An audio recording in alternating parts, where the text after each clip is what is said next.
दर्शकों, इस पाखंडी प्रेमानंद को ना तो सनातन धर्म के ग्रंथों का ज्ञान है और ना ही परमात्मा का।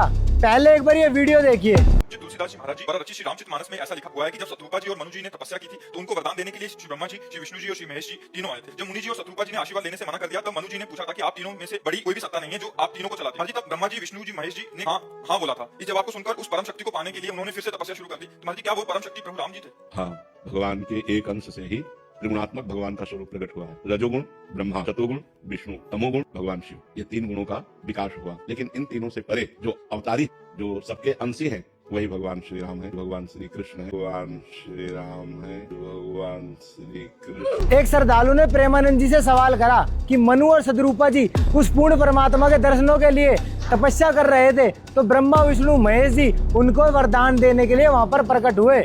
तो मनु और सदरूपा ने कहा कि हम तो आपसे ऊपर जो परमात्मा है उसकी भक्ति कर रहे हैं। तो ब्रह्मा, विष्णु, महेश ने भी स्वीकृति दी कि हाँ, हमसे भी ऊपर परमात्मा है। तब इस श्रद्धालु ने अपनी शंका समाधान कराने के लिए प्रेमानंद जी से पूछा कि वो पूर्ण परमात्मा कौन है, क्या वो राम है? प्रेमानंद जी को ज्ञान ना होने के कारण होता कहाँ से, क्योंकि इनको पूर्ण गुरु मिले ही नहीं। इन्होंने वही बच्चों की तरह मीठी टॉफी दे दी ने। इन्होंने कहा वही राम है, वही विष्णु है और वही कृष्ण है।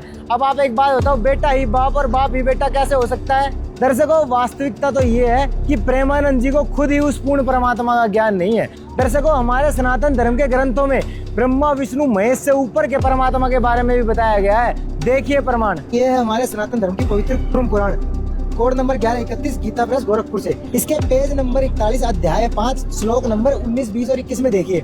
इस प्रकार ब्रह्मा, जीव, वासुदेव तथा शंकर की काल के द्वारा ही सृजना होती है तथा पुनः वही काल इनका संहार भी करता है। यानी ब्रह्मा, विष्णु, महेश की काल के द्वारा ही जन्म और काल के द्वारा ही मृत्यु होती है। यह काल भगवान है। अब अगले में देखिए, ब्रह्मा, रुद्र तथा नारायण, ब्रह्मा, विष्णु, महेश आदि बहुत होते हैं, किंतु भगवान एक ही है जो ईश, काल तथा कवि कहलाता है। ऐसा वेदों का भी अभिमत है।